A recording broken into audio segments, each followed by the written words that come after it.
So hello, today we will start with our new chapter, that is the fundamental unit of life, the class of class 9th.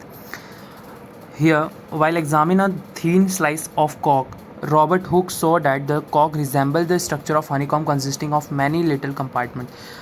एक scientist थे जो कि Robert, उनका नाम था Robert Hooke, and he saw मतलब उन्होंने देखा था कि honeycomb, structure of a honeycomb, उसमें क्या है, लिटल लिटल कंपार्टमेंट्स हैं. एंड देन उन्होंने कहा कॉक is a substance which comes from the bark of tree. और जो कॉक होता है वो सब्सटेंस है जो कि कहाँ से आता है, बार्क ऑफ ट्री. अब ट्री, बार्क ऑफ ट्री मतलब ये कि बार्क का जो आउटर अपेयरेंस, जो कि हार्ड अपेयरेंस हमें दिखता है वो जो आउटर अपेयरेंस है उसको उन्होंने कॉक बोला है. Then this was in the year 1665 when Hooke made this chance observation through a self-designed microscope. And उस टाइम ये 1665 की बात है. Robert Hooke call this boxes cells. और रॉबर्ट हुक ने इन बॉक्सेस को जो है एक नाम दिया जिसका नाम है cells. Cells is a Latin word for a little room. Cell जो है एक लैटिन वर्ड है for a little room. This में seems to be a very small and insignificant incident, but it is very important in this history of a science. This was the very first time that someone had observe that living things appear to consist of separate units. और ये ऐसा first time था जो कि उन्होंने observe किया था कि एक लिविंग थिंग जो कि अपेयर है सेपरेट यूनिट्स में, मतलब अलग अलग यूनिट्स में एक लिविंग थिंग जो है अपेयर मतलब दिख रहा है ऐसा. The use of word cells to describe units is being used till this day in biology. और ये जो सेल जो वर्ड इन्होंने दिया वो हम टिल नाउ, अभी तक हम क्या बोलते हैं, बायोलॉजी के फील्ड में हम यूज़ कर रहे हैं. Now what are a living organism made up of. अब लिविंग ऑर्गेनिज्म बनते किस चीज़ से हैं, तो हाँ ये देखिए, बहुत अच्छा स्ट्रक्चर NCERT में दिया हुआ है. Cells of an onion peel. ये ओनियन पील का जो स्ट्रक्चर है, बीच में here we have a nucleus. यहाँ बीच में न्यूक्लियस दिया इन्होंने. और ये सबको इन्होंने सेल बोला है. ये सबको ये इसको इन्होंने सेल बोला है पूरे को. अब अगर हम लोग बाद में देखेंगे इसको, समझ लो ये सेल है जो कि रॉबर्ट हुक ने दिया था. कब दिया था, 1665 में दिया था. और इसके बीच में मतलब मिडल में क्या होता है, ये न्यूक्लियस होता है.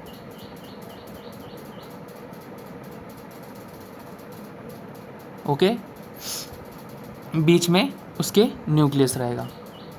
तो ये इन्होंने बहुत अच्छा स्ट्रक्चर दिया है. मे बी एग्ज़ाम में वैसे तो आएगा नहीं ये, क्योंकि इतना इजी स्ट्रक्चर देते नहीं है. We can try preparing temporary amounts of peel of onion of a different size. What do we observe, do we say?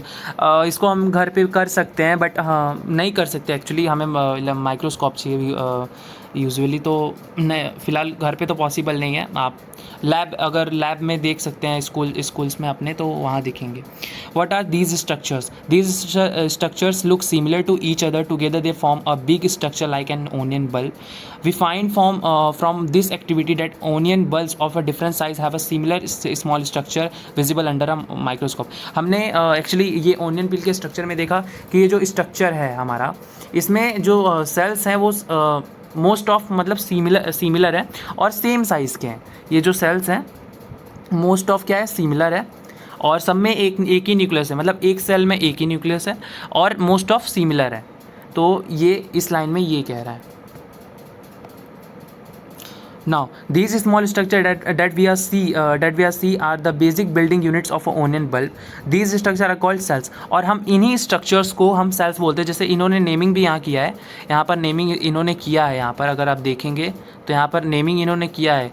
ये वाला जो नेमिंग है इनको हम सेल्स बोलते हैं. तो इन्होंने इसी जैसे वहाँ पर उन्होंने हनी कॉम के स्ट्रक्चर को जो है उन्होंने सेल्स का नाम दिया था, क्योंकि उनको जो बॉक्सेस जो हैं वो एक सेल्स की तरह दिखे थे. मतलब उन्होंने इसलिए उसको कंपार्टमेंट के बिहाफ पे उसको सेल्स का नाम दिया.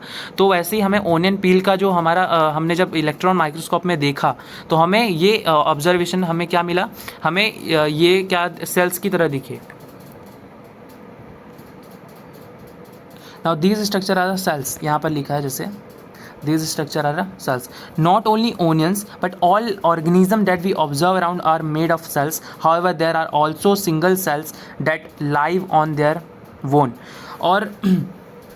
और बस ये नहीं कि ओनियन बल्ब में ही दिख रहा है, ये बस एक ही चीज़ में नहीं दिखा है, और जितने भी ऑर्गेनिज़म है, ऑल ऑर्गेनिज़म, चाहे वो बर्ड्स हों, चाहे ह्यूमंस हों, चाहे वो बैक्टीरिया हों, चाहे फंजाई हों, मतलब ये जो हैं सारे सेल से बने, जितने भी ऑर्गेनिज़म हैं वो सारे सेल से बने हैं, made up of cells. However there are single cell. अब जो सिंगल सेल है मतलब उसमें मल्टीपल सेल्स नहीं है, मतलब वो मल्टीपल सेल्स नहीं है, वो यूनिसेलुलर है. मल्टी सेलुलर यानी यूनिसेलुलर यानी बस एक सेल, सिंगल सेल, उसे हम यूनिसेलुलर बोलते हैं. तो वो भी अपनी क्या बोलते हैं, ज़िंदगी जी रहे, लाइफ ऑन देयर ओन, वो खुद से अपनी ज़िंदगी जी रहे हैं. अब ये जो येलो वाला बॉक्स है बहुत इंपॉर्टेंट है, इसमें से क्वेश्चंस बनते हैं, बहुत क्वेश्चन बनते हैं, क्योंकि इसमें ईयर है, इसमें साइंटिस्ट के नेम्स हैं, कौन क्या डिस्कवरी किया है वो है, और बाकी डेट है, डेट भी कभी कभी पूछ लेता है. तो हम सबसे मतलब मोस्ट इंपॉर्टेंट अगर चैप्टर का बात करें कि जिसमें से MCQs बन सकते हैं वो तो यही है. Now cells were first discovered by, क्या डिस्कवर्ड किया था मैं पिंक कलर से हाईलाइट करूंगा, और किसने डिस्कवर्ड किया था वो मैं क्या बोलते हैं ब्लू कलर से हाईलाइट करूंगा. डेट जो है मैं उसको अलग अलग कलर से हाईलाइट करूंगा. तो ये जो है सेल्स जो हैं, ये सेल्स जो हैं वो first discovered by the Robert Hooke. Cells को किसने फर्स्ट डिस्कवर्ड किया था, रॉबर्ट हुक ने किया था. कौन से ईयर में किया था, 1665 में किया था. सेल्स को अगर आपको लिखना है तो लिख भी सकते हैं, लेकिन वैसे तो लिखना है तो लिख दीजिए. नाउ सेल्स जो है डिस्कवर्ड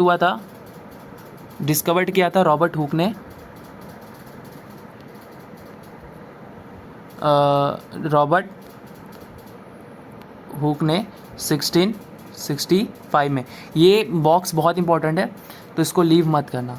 नाउ दूसरा अगर देखें, he observe the cells in a कॉक slice with the help of primitive microscope. और ये जो हमने ओनियन पील का जो स्ट्रक्चर देखा ऊपर, वो उन्होंने एक मतलब प्रिमिटिव मतलब एक बहुत मतलब जैसे उस टाइम के जो माइक्रोस्कोप्स होते थे पहले के जो है उससे मतलब इन्होंने देखा था. नाउ लीवेनहुक इन एक्चुअली इनका पूरा नाम जो है एंटोन वॉन लीवेनहुक है.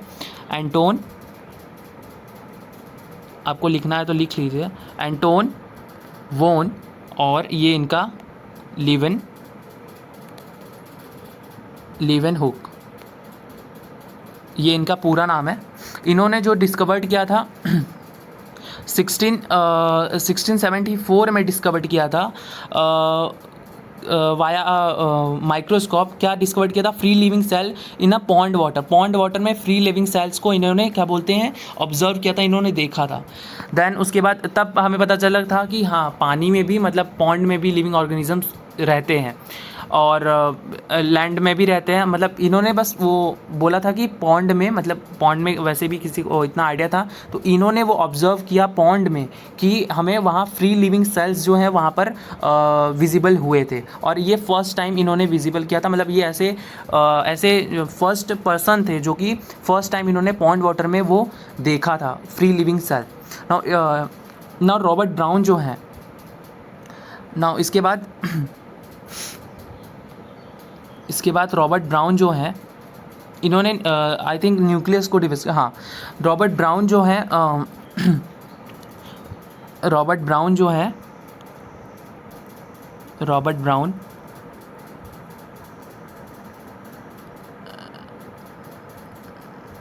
जो हैं 1831 में न्यूक्लियस डिस्कवर्ड किया था. 1831 में न्यूक्लियस को डिस्कवर्ड किया था. देन उसके बाद इन द सेल्स कहाँ पर, और ये भी मतलब क्वेश्चंस कभी कभी घुमा के आते हैं कि न्यूक्लियस डिस्कवर्ड हुआ था लेकिन हुआ कहाँ था. तो न्यूक्लियस डिस्कवर्ड हुआ था, वो कहाँ हुआ था, सेल्स में हुआ था. कहाँ हुआ था, सेल्स में हुआ था. And then Purkinje in 1839 coined the term that is protoplasm. Actually protoplasm क्या होता है, for the fluid substance of the cell. ना प्रोटोप्लाज्म जैसे plasma membrane and cytoplasm. Here अभी दैट इज़ प्रोटोप्लाज्म। अगर मैं लिख के आपको बताऊं प्रोटोप्लाज्म क्या होता है, तो प्रोटोप्लाज्म हम प्लाज्मा मेम्ब्रेन आगे आएगा। ये अभी फ़िलहाल अभी के लिए मतलब जान लो ऐसा, मतलब प्रोटोप्लाज्म को किसको बोलते हैं, तो प्लाज्मा मेम्ब्रेन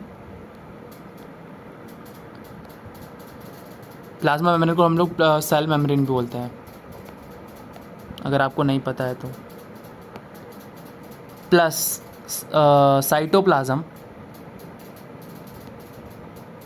को हम क्या बोलते हैं, प्रोटोप्लाज्म बोलते हैं।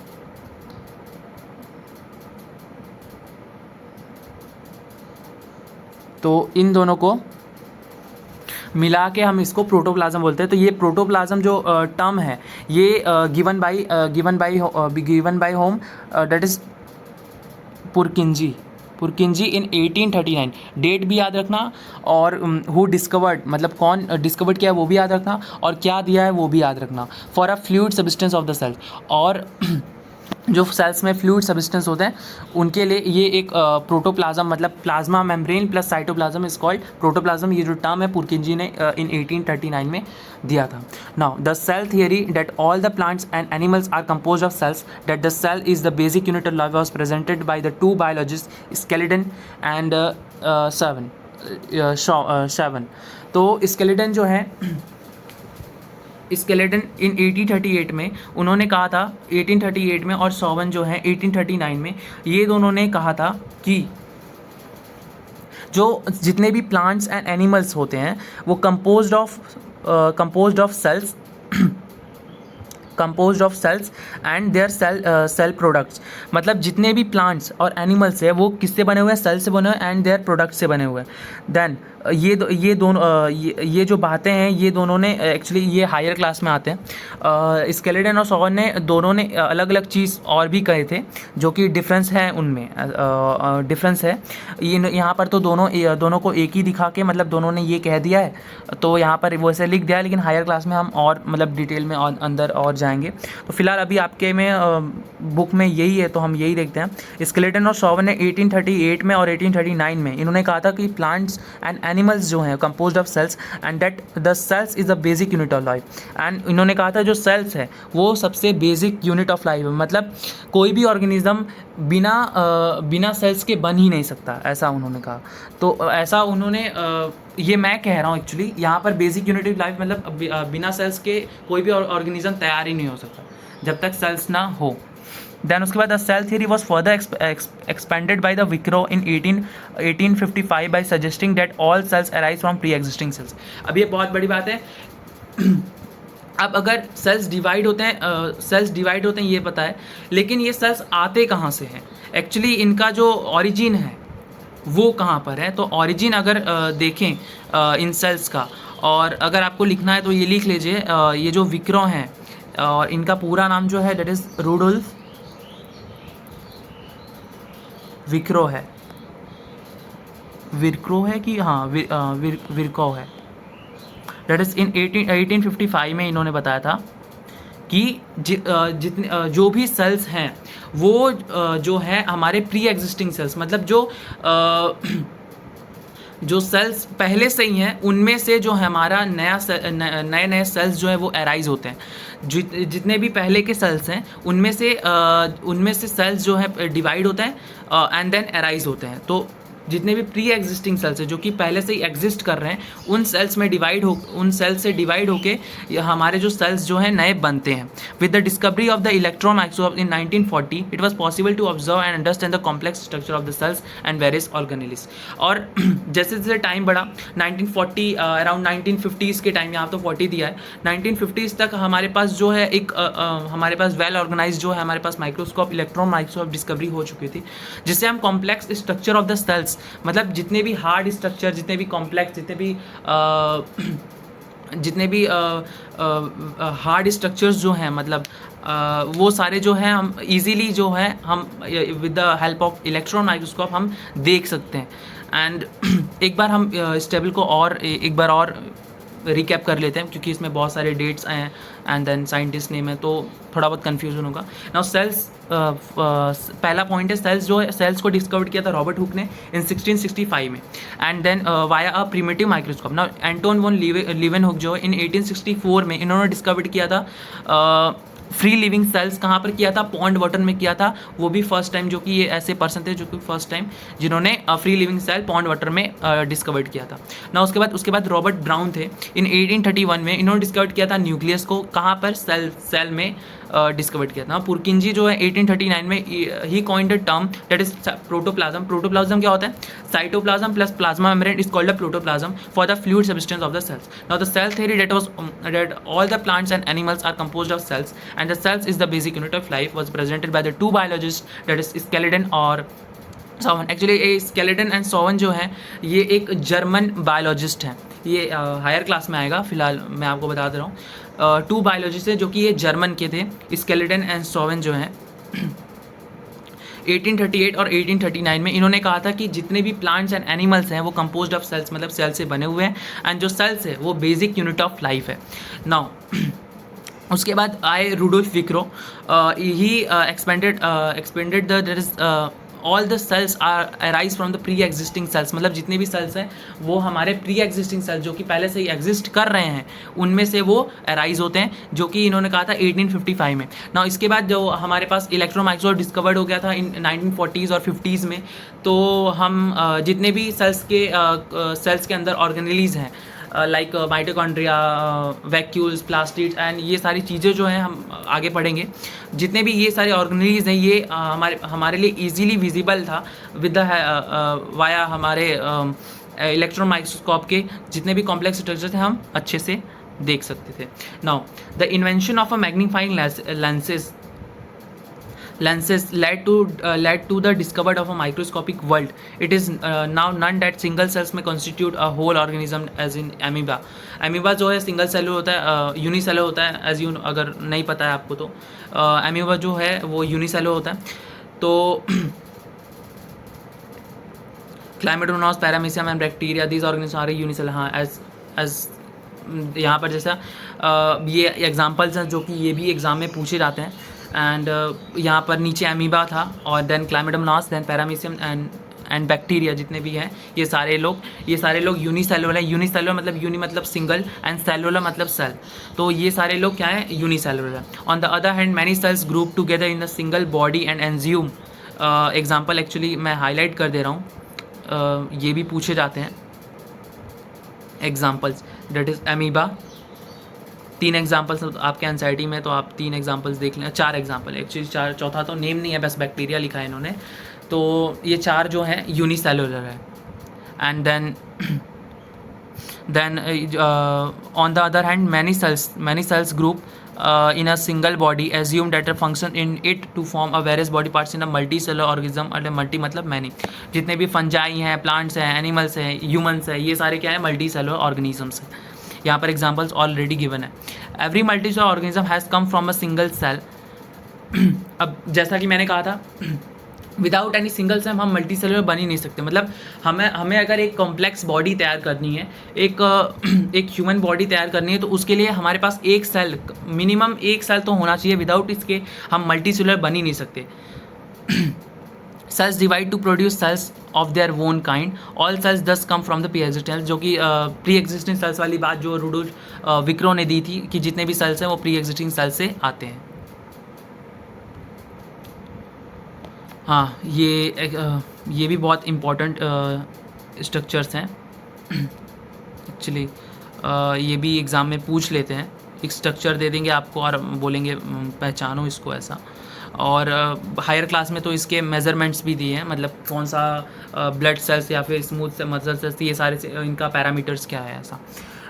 ये जो है स्पिंडल सेप्स का स्पिंडल सेप, एक्चुअली स्पिंडल सेप जो होता है वो हम एक्चुअली साइड से, मतलब ये ऐसे करके दिखता है। ये हम कॉर्नर से जो है ये जुड़ा रहेगा और बीच से वाइड रहेगा, कॉर्नर से जुड़ा रहेगा, मतलब वो स्पिंडल सेप है। चाहे ऐसा कोई भी सेल्स हो जो कि ऐसा दिखता हो, मतलब स्पिंडल सेप सेल है। इसको ये जो है इसको हम इन्होंने स्मूथ मसल्स दिया है। And then this is the blood cells. इसमें ब्लड सेल्स में हमारे इन्होंने सब आरबीसी जो भी है जितने भी है ये हमारे हो गए nerve cells. And this is ovum actually part of the ovary. And then bone cell, this is the bone cell. Bone को एक्चुअली आई थिंक इन्होंने कट करके इन्होंने ये पिक्चर लगाया। And this is sperm and this is the fat sales.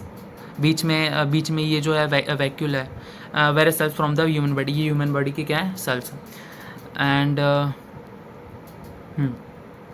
the shape of a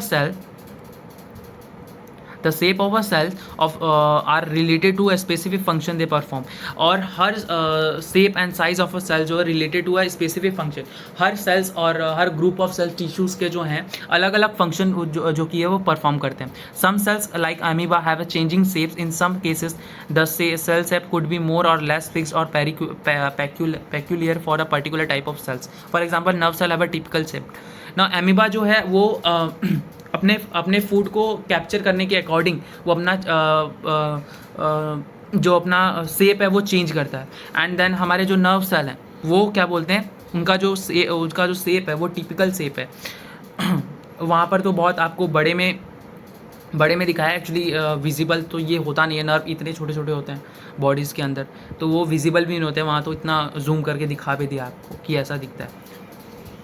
now each living cell has a capacity to perform certain basic functions that are characteristics of all living forms।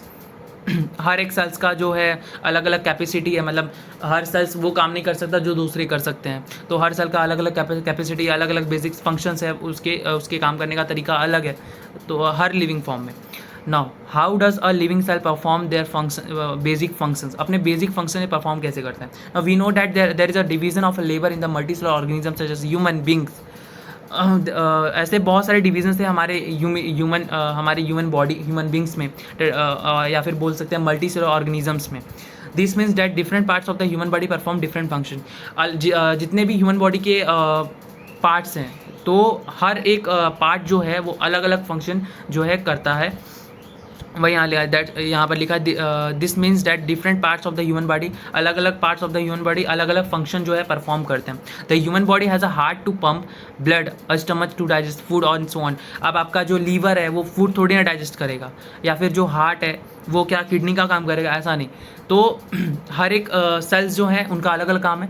हर एक organ जो है जो कि cell से बने हैं उनका अलग अलग। अब हार्ट जो है बस वो ब्लड पंप कर सकता है, वो फूड नहीं डाइजेस्ट कर सकता। जैसे कि स्टमच है तो वो फूड डाइजेस्ट कर सकता है, वो ब्लड नहीं पंप कर सकता। तो हर टिश्यू का, हर ऑर्गन का, तो हर ऑर्गेनेली का अलग अलग काम है। Similar division of labour is also seen within a single cell in fact. और ऐसी ये जो डिवीजन ऑफ लेबर है, मतलब काम करने का जो तरीका है, ये जो है सिंगल सेल में वेरी करता है। In fact each such cell has got certain specific component within it known as a cell organelles. ऐसे ही क्या बोलते हैं स्पेसिफिक कंपोनेंट्स बनाए गए हैं कि हमारे सेल्स के अंदर है जो कि सेल ऑर्गेनेलीज हैं, जैसे कि आगे हम देखेंगे। सेल ऑर्गेनेलीज मतलब mitochondria, endoplasm, reticulum, lysosome, vacuoles, plastid and और बहुत सारे एंड सो ऑन जो कि सेल ऑर्गेनेलीज हैं हमारे, जिसको हम बोलते हैं सेल कंपोनेंट्स बोलते हैं, स्पेसिफिक कंपोनेंट्स हैं सेल्स के। Now each kind of cell organelle perform a specific function, special function such as making a new material in the cells, clearing up the waste material from the cells and so on. अब जो ये जो organelles हैं इनका जो work है ये special functions है। कोई प्रोटीन बना रहा है, कोई पैकेजिंग कर रहा है, कोई वेस्ट जो है वो सेल्स से बाहर कर रहा है। तो ये सारे काम जो है ऑर्गेनेलीज के काम है जो कि अलग अलग डिवाइडेड है। Now a cells is able to live and perform all its function because of these organelles. और जो एक सेल है वो लाइव इसीलिए है क्योंकि ये जो ऑर्गेनेलीज हैं ये अपना फंक्शन जो है अच्छे से परफॉर्म कर रहे हैं। दैट्स वाई जो सेल है वो इज़ एबल टू लाइव, इसलिए वो जिंदा है क्योंकि ये ऑर्गेनेलीज उसे हेल्प कर रहे हैं, इसका फंक्शन जो है ये परफॉर्म कर रहे हैं, इसलिए वो सेल जो है लाइव है। Now these organelles together constitute the basic unit called the cell. And ये जो ऑर्गेनेलीज हैं ये बेसिक यूनिट हैं किसके हैं, सेल्स के। Cell is a basic unit of life, ये हमने पहले पढ़ा। या फिर बोल सकते हैं cell is a basic unit to make to make a large human body. एक ऑर्गेनिज्म को तैयार मतलब खड़ा करने के लिए, एक बनाने के लिए हमें सेल्स की ज़रूरत है। और इन सेल्स को किसकी ज़रूरत है? ऑर्गेनिज की ज़रूरत है जिंदा रहने की। इनको सेल्स को लाइव रहने के लिए ऑर्गेनिज की ज़रूरत है। सेल्स के लिए बेसिक यूनिट्स कौन बन गए? ऑर्गेनिज बन गए।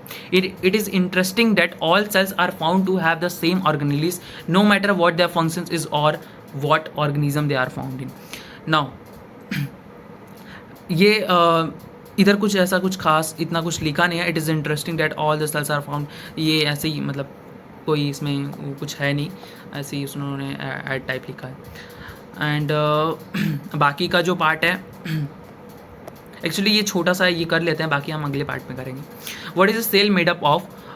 what is the structure organization of the cell? We saw about that the cells has a special components called the organelles. cells के पास special components हैं तो जिसका नाम है organelles. How is cell organized? If we study a cell under a microscope, we would come across three features in almost तो देख लेते हैं क्या फीचर्स हैं। एवरी सेल के पास, हर सेल के पास, मैं एक्चुअली बता दूं आपको, तो हर सेल के पास ये 3 चीज़ तो पक्का रहेंगे। चाहे वो बोल सकते हैं आप यूनिसेलुलर हो या मल्टीसेलुलर हो या प्लांट हो या क्या बोलते हैं एनिमल हो, तो कोई भी सेल हो, कोई भी टाइप ऑफ ऑर्गेनिज्म हो, उसके पास ये जो है ये 3 चीज़ तो रहेगा ही रहेगा। बाकी और चीज़ तो वो बाद में आएंगे, बट ये 3 चीज़ हर ऑर्गेनिज्म, हर सेल में ये रहेगा ही रहेगा। Now that is plasma membrane, nucleus and cytoplasm. Cytoplasm is a semi fluid matrix is present in the cell. Nucleus एक स्मॉल पार्ट होता है जो कि एकदम सेल के सेंटर में प्रेजेंट होता है। साइटोप्लाज्म में फ्लोट करता है, एक्चुअली ये इधर उधर होता रहता है। Plasma membrane is a outer membrane, जो कि प्लाज्मा में ऐसा ये सेमी परमिएबल मेम्ब्रेन, मतलब ये हर चीज़ को ये प्रोटेक्ट करता है सेल्स को, मतलब कुछ भी अंदर ना आ जाए, कुछ भी बाहर ना चला जाए, तो ये सारी चीज़ों को प्रोटेक्ट करता है। All activities inside the cell and interaction of the cell with its environment are possible due to these features. And जितने भी एक्टिविटीज़ हैं जो कि परफॉर्म हो रहे हैं सेल्स के अंदर, ये इन्हीं के वजह से जो है परफॉर्म किए जा रहे हैं। So that's all for today. This is the part 1 and part 2 जो है हम अगले वीडियो में कवर करेंगे। तो दिस इज़ फॉर